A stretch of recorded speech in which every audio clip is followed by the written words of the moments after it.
한국을 변수에서 빼주십시오. 14개월 전 제가 직접 했던 말입니다.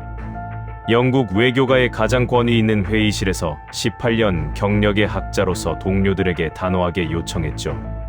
그리고 지금 저는 BBC 스튜디오에 앉아 그 보고서를 카메라 앞에서 폐기하고 있습니다. 학자로서의 권위, 명성, 18년의 자존심까지 전부 내려놓고요. 도대체 무엇이 강대국 외교 문법만 신봉하던 한 영국 학자를 이 자리에 앉혔을까요? 동아프리카 분쟁 지역에서 제가 마주친 그 장면, 두바이 회의실 화면에 떠올랐던 47이라는 숫자, 그리고 유엔 안보리 의장석에서 벌어진 일까지. 이것들이 제가 18년간 믿어온 외교의 문법을 한순간에 무너뜨렸습니다. 한국은 반도체와 전자제품을 잘 만드는 나라. 그게 제가 알던 전부였어요. 외교 무대의 설계자가 될 나라가 아니다. 동료 학자들과 그렇게 결론 내렸습니다. 그런데 위기가 닥치자 세계를 붙잡고 있던 것은 강대국이 만든 시스템이 아니었어요. 30년 동안 한 번도 떠나지 않은 어느 나라의 무언가였습니다. 안녕하세요. 저는 영국 채텀하우스 수석연구원 마커스 홀랜드입니다. 런던의 11월은 안개로 시작됩니다.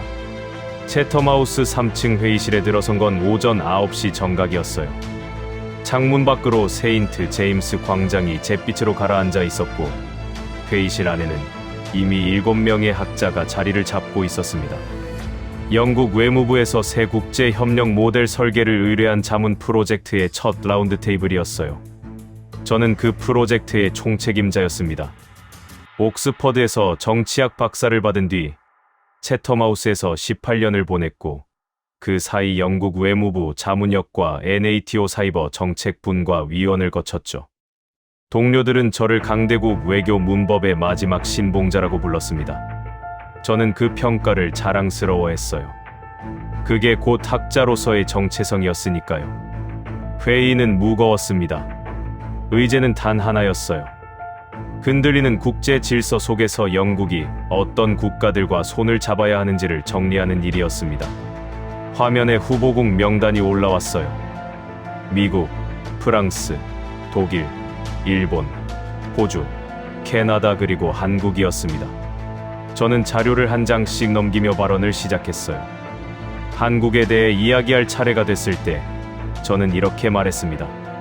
한국은 반도체와 전자제품을 잘 만드는 미들파워 국가입니다. 외교 무대의 설계자라기보다는 기술 공급자에 가까운 위치죠. 따라서 이번 협력 모델 설계의 변수에서는 빼는 것이 합리적이라고 봅니다. 회의실 안 누구도 반박하지 않았어요. 옥스퍼드 출신 정치학자 토마스 모리슨이 고개를 끄덕였고, LSE에서 온 사라 로이도 동의했습니다. 프랑스 측에서 파견된 외교 자문관 피에르 라모트는 한 발 더 나아가 한국은 미국 동맹망의 부속 변수일 뿐이라고 거들었죠. 저는 그 말을 메모에 적었습니다.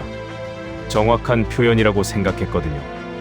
오후 세션에서 보고서 초안 골격이 잡혔어요. 협력 모델의 중심은 미국과 영국, 그리고 EU 핵심 3개국이었습니다. 한국에 관한 항목은 부록 31쪽에 2줄로 정리됐어요. 기술 협력 가능성 있음, 외교적 리더십 변수에서는 제외 권고. 저는 그 2줄에 직접 서명했습니다. 회의가 끝나고 동료들과 차를 마시며 농담을 나눴어요. 누군가 한국이 NATO 사이버 방어 센터에 가입했다는 소식을 들었느냐고 물었죠. 저는 웃으며 답했습니다. 가입했다고 해서 다 같은 위치는 아니지 않습니까? 그날 저는 그 말이 얼마나 가벼운 말이었는지 몰랐어요. 집으로 돌아가는 길에 저는 보고서 초안을 가방에 넣고 지하철을 탔습니다. 그날 저녁 BBC에서 동아프리카 분쟁 격화에 관한 짧은 뉴스가 흘러나왔어요. 저는 흘려들었습니다. 그게 저와 무슨 상관이냐는 표정으로요. 그로부터 14개월 뒤 저는 같은 BBC 스튜디오에 앉아 제가 직접 서명한 그 보고서를 폐기하게 됩니다. 학자로서의 권위와 18년의 자존심을 전부 내려놓은 채로요. 그날 저녁에 저는 그걸 상상조차 하지 못했습니다. 도대체 그 14개월 동안 어디서 무슨 일이 벌어진 걸까요? 6달 뒤 저는 싱가포르에 있었습니다. 마리나 베이 컨벤션 센터에서 열린 아시아 안보 학회였어요. 27개국 안보 전문가와 정책 자문관 약 400명이 참석한 자리였습니다. 저는 영국 측 패널로 초청받았고 발표 의제는 흔들리는 타자, 질서 속 신뢰할 수 있는 협력 파트너 선별 기준이었어요. 채텀하우스에서 만든 보고서 초안의 핵심을 학계에 처음 공개하는 자리였습니다. 저는 자신만만했어요.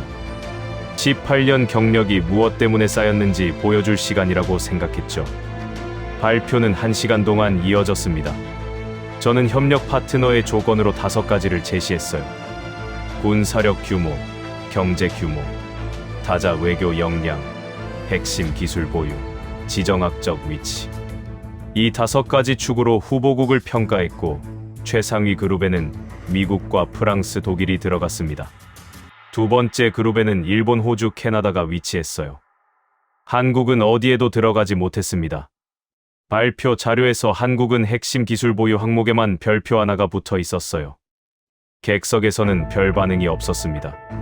익숙한 분류였으니까요. 질의응답 시간이 시작됐습니다.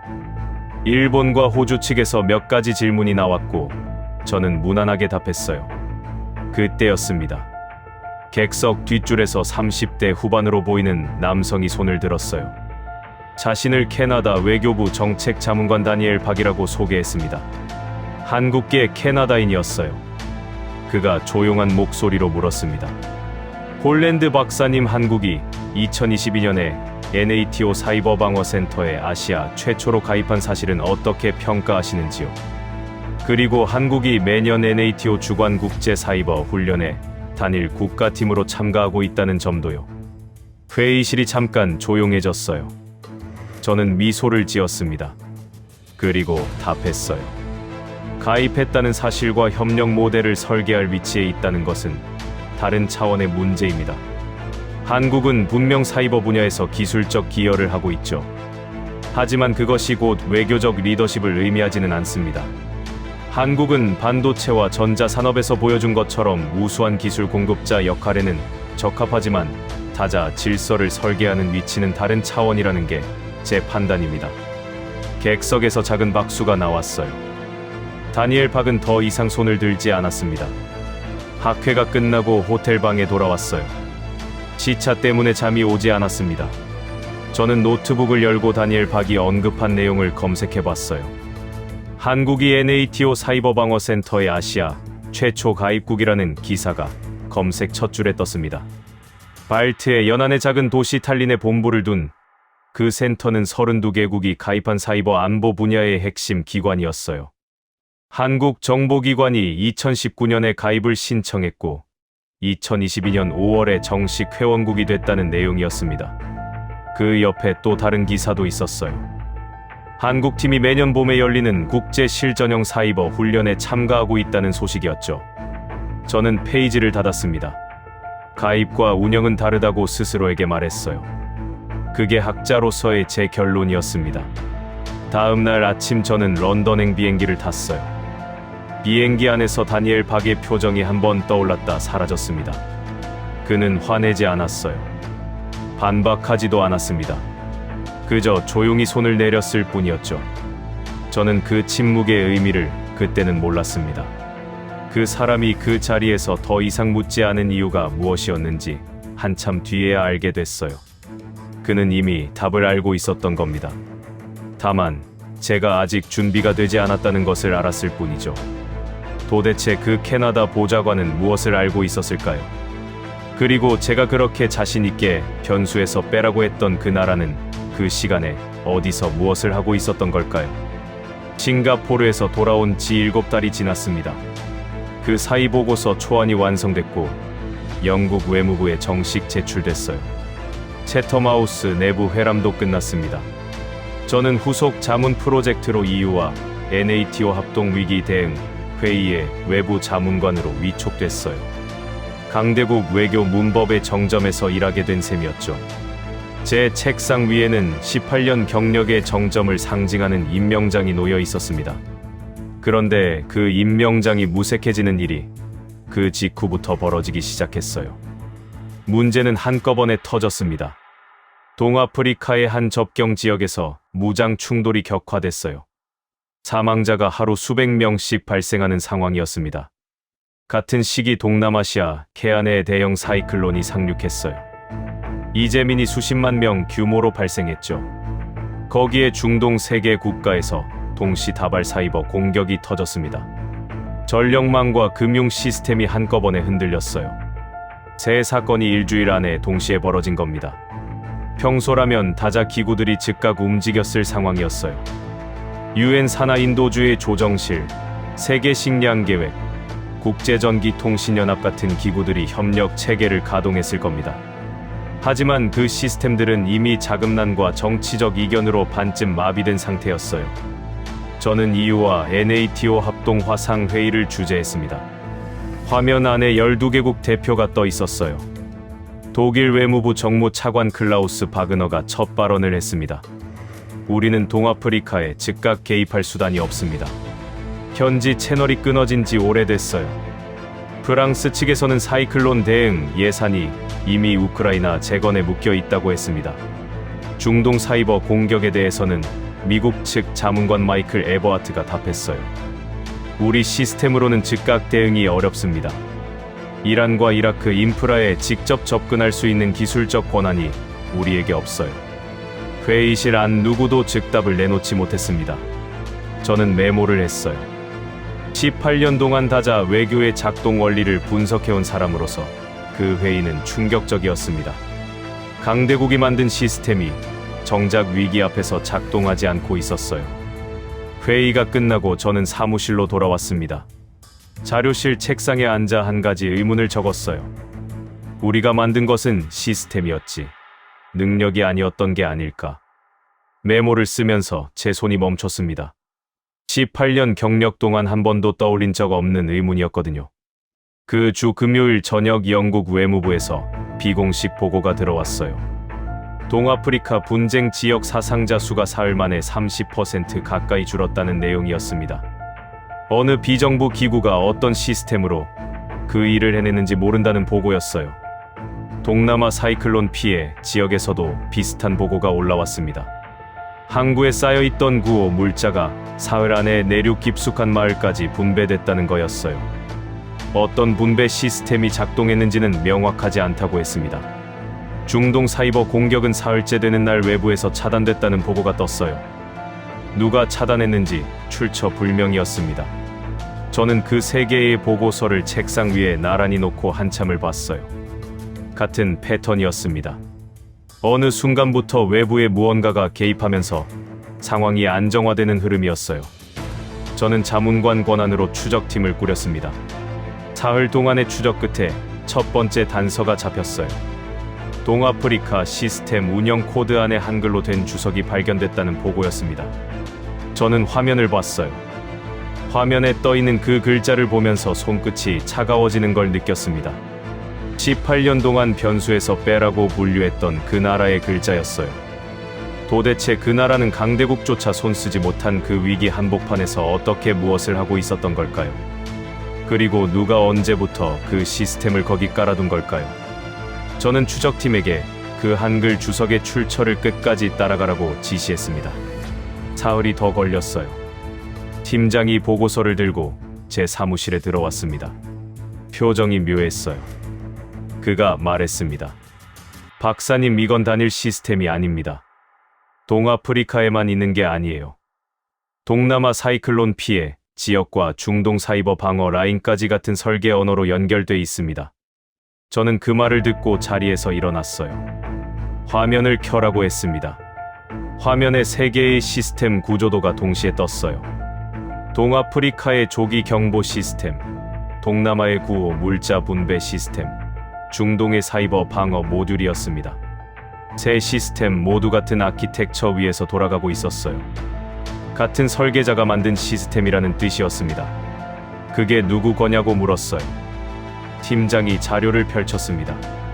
동아프리카 시스템은 한국국제협력기관이 12년 전에 설치한 재난 조기 경보 인프라였어요. 처음엔 작은 통신 장비 지원으로 시작했다고 합니다. 매년 협력 범위가 넓어졌고 5년 차에 위성 데이터 연동이 들어갔어요.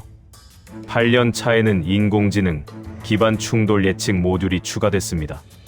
12년 차인 올해는 현지 인력 양성 프로그램까지 끝낸 상태였어요. 동남아 사이클론 대응 시스템은 더 오래된 협력이었습니다. 한국이 그 나라와 재난 대응 협력을 시작한 게 30년 전이었어요. 1991년에 한국 정부가 국제협력기관을 설립했고 1993년부터 그 동남아 국가에 진출해 있었습니다. 30년 동안 한 번도 끊기지 않은 협력이었어요. 디지털 긴급대응 통제센터가 그 협력의 결과물이었습니다. 사이클론이 상륙하기 사흘 전부터 그 센터가 자동으로 가동돼서 구호 물자 동선을 미리 잡아둔 거였어요. 저는 그 보고서를 읽으면서 의자에 한참 앉아 있었습니다. 30년이라는 숫자가 머릿속에서 떠나지 않았어요. 채터마우스 라운드 테이블에서 한국을 변수에서 빼라고 했던 그 회의가 떠올랐습니다. 회의실 안 누구도 한국이 30년 전부터 어떤 일을 해왔는지 몰랐어요. 우리는 한국을 단순히 반도체와 전자산업의 강국으로 분류했고 그 이상의 정보를 찾지 않았습니다. 정보가 없어서가 아니라 찾을 필요를 못 느꼈기 때문이었어요. 그게 강대국 외교의 사각지대였습니다. 중동 사이버 방어 모듈에 대한 보고가 그날 저녁 늦게 추가로 들어왔어요. 그 모듈은 한국의 한 사이버 안보 협력 네트워크 일부였습니다. 그 네트워크에 가입한 국가가 한 곳, 그곳이 아니었어요. 팀장이 정확한 숫자를 알아오는데 이틀이 더 걸렸습니다. 그 숫자를 들고 다시 제 사무실에 들어온 팀장의 표정이 첫날보다 더 무거웠어요. 박사님, 이게 그 숫자인데요. 한번 보시는 게 좋을 것 같습니다. 저는 그 보고서를 받아들었습니다. 그 안에 적힌 숫자는 제가 18년 동안 한 번도 한국이라는 나라와 함께 떠올려 본 적 없는 규모였어요. 저는 그 숫자를 한참 동안 들여다봤습니다. 그날 밤 저는 채터마우스에서 늦게까지 자료를 모았어요. 한국의 국제협력 모델에 관한 자료를 처음으로 진지하게 찾아본 시간이었습니다. 18년 만에 처음이었어요. 자료를 읽을수록 이상한 감각이 들었습니다. 분명히 제가 알고 있는 나라라고 생각했는데 제가 모르는 얼굴이 자꾸 나왔어요. 한국이 다른 나라의 수도에 시스템을 깔고 운영을 가르치고 운영권을 현지에 넘긴 사례가 한두 건이 아니었습니다. 그 방식이 이상하게 느껴졌어요. 기술을 가진 나라는 보통 그걸 협상 카드로 씁니다. 그게 강대국 외교의 기본 문법이거든요. 그런데 이 나라는 그 카드를 내려놓고 떠났어요. 떠나면서 운영권까지 넘겨줬습니다. 저는 컴퓨터를 끄고 창밖을 봤어요. 새벽 2시였습니다. 런던의 거리는 비에 젖어 있었어요. 저는 그 자리에서 결정했습니다. 직접 가봐야겠다고요. 화면 안에서 자료로만 보고 있을 일이 아니었어요. 외무부에 출장 신청서를 넣었습니다. 동아프리카 접경 지역과 두바이 사이버 안보 협력 센터 두 곳이었어요. 사흘 뒤 비행기를 탔습니다. 가방 안에 채터마우스 보고서 사본 한 부를 넣어갔어요.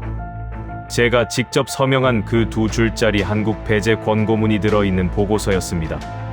저는 그 보고서를 왜 들고 갔는지 그때는 정확히 몰랐어요. 다만 그 보고서를 다시 펼쳐봐야 할 자리가 어딘가에 있을 것 같다는 예감이 들었을 뿐이죠. 도대체 그 작은 시설 안에서 저를 기다리고 있던 것은 무엇이었을까요? 비행기는 새벽에 동아프리카 접경 지역의 작은 공항에 내렸습니다. 활주로 옆에 흙길이 보였어요. 공항 청사 안에서 현지 협력기관 담당자 아미라 카림이 저를 기다리고 있었습니다. 40대 초반의 여성이었어요. 저는 인사를 나누고 차에 올랐습니다. 차창 밖으로 붉은 흙이 끝없이 이어졌어요. 카림이 운전대를 잡고 천천히 설명했습니다. 박사님, 이 길은 2달 전까지만 해도 낮에도 다니기 어려운 구간이었어요. 충돌 지역이 가까웠거든요. 그런데 지금은 출퇴근이 가능한 길이 됐습니다. 저는 그 변화의 이유가 무엇이냐고 물었어요. 카림이 잠깐 침묵하더니 답했습니다. 직접 보시는 게 빠를 거예요. 1시간을 달려 도착한 곳은 단층 건물 2동이 나란히 서 있는 작은 시설이었습니다. 안으로 들어가니 벽 한 면을 채운 모니터가 켜져 있었어요. 화면에는 그 지역 전체의 실시간 지도가 펼쳐져 있었습니다. 인구 이동, 물자 흐름, 충돌 징후 지표가 색깔별로 표시되고 있었어요. 그 지도 앞에 7명이 앉아 있었습니다. 현지인이 5명, 한국인이 2명이었어요. 한국인 운영 책임자가 자리에서 일어나 자기소개를 했습니다. 지난 7년 동안 이 시설을 책임지고 있다고 했어요. 저는 시스템에 대한 설명을 부탁했습니다. 그가 차분하게 설명을 시작했어요. 이 조기 경보 시스템은 12년 전 작은 통신 장비 한 세트로 시작됐습니다. 처음엔 현지 공무원 연수와 위성 데이터 공유 정도였어요. 5년 차에 인공지능 기반 충돌 예측 모듈을 추가했고 8년 차에 자동 대피 알림 체계를 연결했습니다. 11년 차에 인근 지역 5곳에 같은 시스템을 복제 설치했어요. 12년 차인 올해는 현지 인력이 독자 운영할 수 있도록 마지막 훈련 과정을 끝냈습니다. 저는 물었어요. 한국이 직접 운영하는 게 아닌가요? 그가 답했습니다. 저희는 운영권을 현지에 넘기는 게 원칙입니다. 시스템이 완전히 돌아갈 때까지만 남아있어요. 그 다음엔 열쇠를 넘기고 떠납니다. 저는 그 말이 어딘가 찌르는 것 같았어요. 카림이 옆에서 조용히 거들었습니다. 박사님, 강대국이 깐 시스템은 그 나라가 떠나면 멈춰요. 한국이 깐 시스템은 한국이 떠나도 돌아갑니다. 그 차이를 우리가 지난 12년 동안 직접 경험했어요. 저는 시스템 본체로 다가갔습니다. 케이스 옆면에 한글이 새겨져 있었어요. 저는 그 글자를 손끝으로 짚었습니다. 그 순간 채터마우스 라운드 테이블 회의실이 머릿속에 떠올랐어요. 한국을 변수에서 빼주십시오라고 말하던 제 목소리가 들렸습니다. 그때 그 회의실에 앉아있던 7명의 학자, 누구도 이 시설을 몰랐어요. 12년 동안 이 흙길 위에 서 있는 이 시스템을 학계의 논문 한 줄, 정책 보고서 한 페이지로도 다루지 않았습니다. 그게 강대국 학자들의 사각지대였어요. 다음 날 저는 두바이로 이동했습니다. 그곳에서 확인한 것은 규모가 달랐어요. 한국이 참여하고 있는 사이버 안보 협력 네트워크의 운영센터였습니다. 화면 앞에 앉은 운영진이 자료를 펼쳤어요. 한국이 매년 봄발트에 연안의 한 도시에서 열리는 국제 실전형 사이버 훈련에 단일 국가팀으로 참가한다는 사실을 그 자리에서 처음 자세히 들었습니다. 그 훈련은 40개국 4,000명 가까운 인원이 참가하는 세계 최대 규모의 사이버 방어 훈련이었어요. 한국팀의 규모가 가장 인상적이었습니다. 한국 한 나라가 단일 국가팀으로 참가하는데 그 인원이 170명에 달했어요. 그 170명은 한 기관에서 차출된 인력이 아니었습니다. 한국 전역의 공공기관과 민간 기업 47곳에서 사이버 안보 전문가들이 합동으로 차출된 단일팀이었어요. 47개 기관이 한 팀으로 묶여서 움직이는 구조였습니다. 저는 그 47이라는 숫자 앞에서 한참을 멈춰 있었어요. 영국의 어떤 부처도 어떤 산업도 그렇게 묶이지 않습니다. 미국도 마찬가지였어요. 부처와 부처 사이, 기업과 기업 사이에 보이지 않는 벽이 있죠. 그런데 한국은 47개 기관을 한 팀으로 묶어서 매년 발트에까지 가서 훈련을 하고 있었습니다. 그게 무엇을 의미하는지 저는 그 자리에서 곧바로 이해했어요. 그건 단순한 사이버 능력이 아니었습니다. 한 나라가 위기 앞에서 어떻게 결집할 수 있는지를 보여주는 능력이었어요. 그리고 한국이 발트에 연안의 그 사이버 방어 센터에 가입한 게 2022년이었습니다. 아시아에서 처음이었어요. 32개 회원국 가운데 아시아 국가는 한국 한 곳이었습니다. 저는 운영센터 한쪽 의자에 앉아 가방을 열었어요. 그 안에 채터마우스 보고서 사본이 들어 있었습니다. 제가 직접 서명한 그 2줄짜리 한국 배제 권고문이 적힌 페이지를 펼쳤어요. 그 페이지를 손에 들고 화면을 다시 봤습니다. 화면 안에는 한국이 12년, 30년 그리고 47이라는 숫자로 만들어 온 시간이 있었어요. 보고서 안에는 그 숫자들을 보지 못한 18년 경력의 학자가 한 줄로 적은 권고문이 있었습니다. 저는 그 페이지를 가방 안에 다시 넣었어요. 폐기는 아직 일렀습니다. 그 자리에서 폐기하면 저 혼자만의 자기 위안이 될 뿐이었어요. 그 보고서가 폐기되어야 할 자리는 따로 있었습니다. 도대체 무엇이 한국을 강대국조차 못한 그 일을 해내는 나라로 만들었을까요? 두바이 운영센터에서 사흘을 더 머물렀습니다. 그동안 한국이 사이버 안보 협력 네트워크에 어떻게 참여해왔는지를 자료 단위로 들여다봤어요. 47개 기관 합동 훈련은 그 일부일 뿐이었습니다. 한국은 동남아시아 7개국, 중동 5개국, 아프리카 4개국과 별도의 양자 사이버 협력 협정을 체결한 상태였어요. 협정 내용이 흥미로웠습니다. 보통 강대국이 체결하는 사이버 협력 협정에는 데이터 공유 조건이 들어가요. 우리가 도와줄 테니 너의 정보를 우리에게 보내라는 구조죠. 정보가 협상 카드인 셈입니다. 한국의 협정에는 그 조항이 없었어요. 기술과 시스템을 제공하고 운영권을 현지에 넘긴다는 조항만 있었습니다. 데이터 송신 의무 조항이 빠져 있었어요. 저는 그 자료를 2번 다시 읽었습니다. 18년 동안 외교 협정을 분석해온 사람으로서 그건 비정상적인 구조였어요. 강대국 외교 문법으로는 설명이 안 되는 협정이었습니다. 운영센터 책임자가 제 옆에 앉으며 말했어요. 박사님, 처음 한국이 그 조건을 가지고 협상해 왔을 때 우리 쪽 정보 당국이 의심을 했습니다. 무슨 숨은 의도가 있을 거라고 봤어요. 18개월 동안 한국 측 시스템을 자체 분석했습니다. 백도어를 찾으려고요. 결과는 아무것도 나오지 않았습니다. 한국은 정말로 운영권을 넘기겠다는 거였어요. 그게 18개월 만의 결론이었습니다. 저는 그 말을 들으면서 영국이 식민지 시절 인도와 이집트에 깐 시스템들을 떠올렸어요. 영국이 떠난 뒤 그 시스템들은 대부분 멈췄습니다. 부품이 영국에서 와야 했고 운영 매뉴얼이 영어로만 돼 있었으며 핵심 알고리즘은 본국 서버에 묶여 있었어요. 떠난 뒤에도 본국이 통제권을 쥐고 있어야 강대국 모델이 완성되는 구조였습니다. 그게 우리가 18년 동안 외교 협력의 기본 문법이라고 가르친 내용이었어요. 그런데 한국은 그 문법을 따르지 않았습니다. 떠나는 순간 통제권까지 같이 떠났어요. 운영권, 부품 매뉴얼, 알고리즘 전부를 현지 손에 넘겼습니다. 저는 그 차이가 무엇을 만들어내는지 두바이 회의 마지막 날 뼈저리게 봤어요. 운영센터 화면에 한국이 협력해온 16개국의 위기 대응 시간 데이터가 떴습니다. 평균 대응 시간이 강대국 모델로 운영되는 인근 국가 시스템보다 절반 이상 빨랐어요. 이유는 단순했습니다. 강대국 모델은 위기가 터지면 본국 승인을 기다려야 하거든요. 본국에서 회의를 거쳐 승인이 떨어져야 시스템이 가동됩니다. 그런데 한국식 모델은 승인 절차가 없었어요.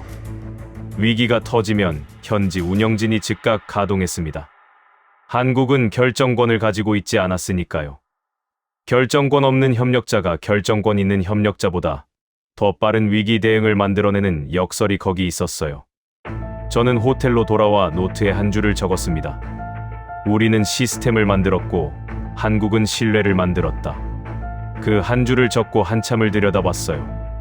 18년 동안 강대국 외교의 정점에서 일해온 사람이 그 한 줄을 처음 적기까지 걸린 시간이었습니다. 신뢰라는 단어는 외교 분석에서 잘 쓰지 않아요. 측정이 어려운 변수거든요. 협상력, 군사력, 경제력 같은 측정 가능한 변수에 비해 신뢰는 학술 논문에 잘 들어가지 않습니다. 그래서 우리는 그 변수를 무시해왔어요. 한국은 그 무시당한 변수를 30년 동안 차곡차곡 쌓아왔습니다. 강대국 누구도 그게 무엇을 만들어낼 수 있는지 몰랐어요. 호텔 방 창문 밖으로 두바이의 야경이 펼쳐져 있었습니다. 저는 가방에서 채텀하우스 보고서를 다시 꺼냈어요. 한국 배제 권고문이 적힌 페이지를 펼치고 그 위에 새로 적은 한 줄을 올려놨습니다. 우리는 시스템을 만들었고 한국은 신뢰를 만들었다. 두 문장이 같은 책상 위에 나란히 놓였어요. 한쪽은 18년 경력의 결론이었고 한쪽은 30년 누적의 결론이었습니다. 두 결론이 충돌하고 있었어요. 저는 어느 쪽이 진짜 결론인지 그날 밤 분명히 알았습니다. 런던행 비행기 안에서 영국 외무부로부터 긴급 통보가 들어왔어요. 유엔 안전보장이사회에서 사이버 안보 고위급 공개 토의가 다음 주에 열린다는 내용이었습니다. 저는 그 통보를 읽으면서 좌석에 등을 기댔어요. 그 토의의 의장국이 어디인지 통보문 마지막 줄에 적혀 있었습니다. 그 한 줄을 읽는 순간 저는 비행기 창밖 구름을 한참 봤어요. 도대체 그 회의실에서 무엇을 보게 될지 그때는 짐작도 못했습니다. 런던에 돌아온 뒤 사흘 만에 저는 뉴욕행 비행기에 올랐습니다. 영국 외무부에서 안보리 회의 참관 자격을 마련해줬어요. 채텀하우스 수석연구원 자격으로 참관석에 앉을 수 있게 됐습니다. 유엔 본부 안보리 회의실은 익숙한 공간이었어요. 18년 경력 동안 여러 번 들어와 본 자리였습니다. 그런데 이번에는 익숙한 공간이 낯설게 느껴졌어요. 의장석 때문이었습니다. 회의는 오전 10시에 시작됐어요. 안보리 의장석에 앉은 사람은 한국 대통령이었습니다. 한국 대통령이 안보리 회의를 직접 주재한 첫 사례였어요. 강대국이 아닌 비상임의 사국 정상이 안보리 회의를 직접 주재한다는 것 자체가 외교사에서 흔치 않은 장면이었습니다.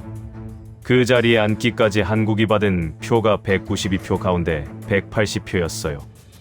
비상임의 사국 진입 표결에서 한국은 사실상 만장일치에 가까운 지지를 받았습니다. 그 숫자가 의미하는 게 무엇인지 저는 그제야 이해하기 시작했어요. 30년 동안 한국이 만들어온 신뢰가 그 표결지에 다 들어가 있었던 겁니다. 16개국이 데이터를 분석한 결과를 가지고 있었고 그 16개국 뒤에 다시 그들과 협력해온 또 다른 나라들이 있었어요. 신뢰는 그렇게 번져나간 변수였습니다. 회의 의제는 사이버 안보와 국제 평화였습니다. 한국이 안보리 의장국을 맡은 게 처음이 아니었어요. 그 전에도 한 번 의장국을 맡은 적이 있었고 그때도 사이버 안보 고위급 공개 토의를 직접 주재한 기록이 있었습니다. 안보리에서 사이버 안보가 단독 의제로 다뤄진 것이 그게 두 번째였어요. 그 두 번 모두 한국이 의장석에 있었습니다. 강대국이 아닌 나라가 두 번 연속 그 의제를 끌고 갔다는 사실이 무엇을 의미하는지 그 자리에 앉아 있던 외교관들은 알고 있었어요. 회의 시작 30분 후 일본 대표가 발언권을 요청했습니다. 일본은 그 자리에서 한국의 사이버 협력 모델을 공식적으로 지지한다고 발언했어요. 두 나라의 외교사를 아는 사람이라면 그 발언이 가지는 무게를 알 수 있었습니다. 이어서 중국 대표가 발언했어요. 중국은 한국의 협력 모델이 강대국 패권 경쟁의 외부에서 작동하는 새로운 협력 양식이라고 평가했습니다. 미국 대표는 발언 순서가 늦었어요. 마지막에 짧게 한 줄로 답했습니다. 한국의 기여를 인정한다는 한 문장이었어요. 그 한 문장이 그 회의에서 미국이 내놓은 발언의 전부였습니다. 저는 참관석에 앉아 그 장면을 지켜보고 있었어요. 18년 경력의 학자로서 그 회의실에서 벌어지는 일이 무엇을 의미하는지 정확히 이해했습니다. 강대국이 차지하던 사이버 안보 의제의 주도권이 비상임의 사국 한 곳에 넘어가고 있는 장면이었어요. 그 한 곳이 14개월 전 채텀하우스 라운드 테이블에서 변수에서 빼라고 분류된 그 나라였습니다. 저는 가방 안에 들어있던 보고서 사본을 한번 만졌어요. 그 보고서가 폐기되어야 할 자리가 어디인지 그 순간 분명해졌습니다. 회의 중반에 한국 대통령이 의장석에서 직접 마무리 발언을 했어요. 발언의 핵심은 두 가지였습니다. 사이버 안보는 강대국이 단독으로 만들 수 없는 의제이며 협력 자체가 이미 안보다. 그 두 문장이 회의실 안에 울렸을 때 참관석 주변에서 짧은 침묵이 흘렀어요. 저는 그 침묵의 무게를 느꼈습니다. 그건 강대국이 만들어온 외교 문법 한 시대가 끝나가는 소리였어요. 회의가 끝나고 저는 안보리 회의장 밖 복도로 나왔습니다. 유엔 본부 1층 로비에 큰 창이 있었어요. 그 창 너머로 이스트강이 흐르고 있었습니다. 저는 그 강을 한참 봤어요. 18년 동안 외교 분석을 해온 사람으로서 그날 본 장면은 분석이라는 단어로 정리할 수 없는 무언가였습니다. 채텀하우스 라운드 테이블에서 보고서 두 줄의 서명한 학자가 14개월 만에 안보리 의장석에 앉은 한국 대통령을 참관석에서 보고 있었어요. 그 두 장면 사이의 간극이 곧 제가 18년 동안 무엇을 놓치고 있었는지를 보여주는 거리였습니다. 복도에서 익숙한 얼굴 하나가 다가왔어요. 캐나다 외교부의 다니엘 박이었습니다. 6개월 전 싱가포르 학회에서 제 발표 뒤에 손을 들었던 그 보좌관이었어요. 저는 그를 알아봤습니다. 그가 짧게 말했어요. 박사님, 그때 제가 더 묻지 않았던 이유는 박사님이 직접 보셔야 한다고 생각했기 때문입니다. 자료로 보는 것과 직접 보는 건 다르니까요. 저는 고개를 숙였어요. 당신이 옳았습니다. 제가 틀렸어요. 그는 미소를 짓고 자리를 떴습니다. 저는 호텔로 돌아와 BBC 시사 프로그램 측에 메일을 보냈어요. 출연 요청을 받은 적이 있었지만 그동안 답하지 않고 미뤄두었던 메일이었습니다. 그날 저는 답장을 보냈어요. 다음 주 출연하겠습니다. 한 가지 조건이 있다고 적었어요. 14개월 전 제가 작성한 보고서를 카메라 앞에서 폐기하는 장면을 그대로 방송해달라고요. 메일을 보낸 뒤 저는 호텔 창밖을 봤습니다.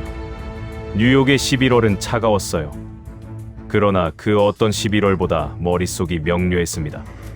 도대체 BBC 스튜디오에서 그 보고서를 폐기한 뒤 18년 경력의 학자에게 무엇이 남게 될까요?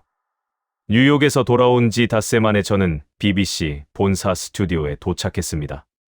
분장실에서 메이크업을 받는 동안 가방 안에 들어있는 보고서를 한 번 더 확인했어요. 14개월 전 제가 직접 서명한 채텀하우스 보고서 사본이었습니다. 부록 31쪽에 두 줄로 적힌 한국 배제 권고문이 그대로 들어 있었어요. 저는 그 페이지를 펼쳐서 책상 위에 올려놓고 한참을 봤습니다. 그 두 줄에 18년 경력이 다 들어가 있었어요. 옥스퍼드 정치학 박사, 영국 외무부 자문역, NATO 사이버 정책분과 위원, 채텀하우스 수석연구원이라는 모든 이력이 그 두 줄로 압축돼 있었습니다. 방송은 저녁 8시였어요. 진행자가 첫 질문을 던졌습니다. 박사님, 오늘 출연 조건으로 보고서 폐기 장면을 그대로 방송해달라고 요청하셨다고 들었어요. 그 요청의 배경부터 듣고 싶습니다. 저는 가방에서 보고서를 꺼냈어요. 카메라가 그 장면을 잡았습니다. 저는 보고서를 카메라 쪽으로 들어 보이며 말했어요.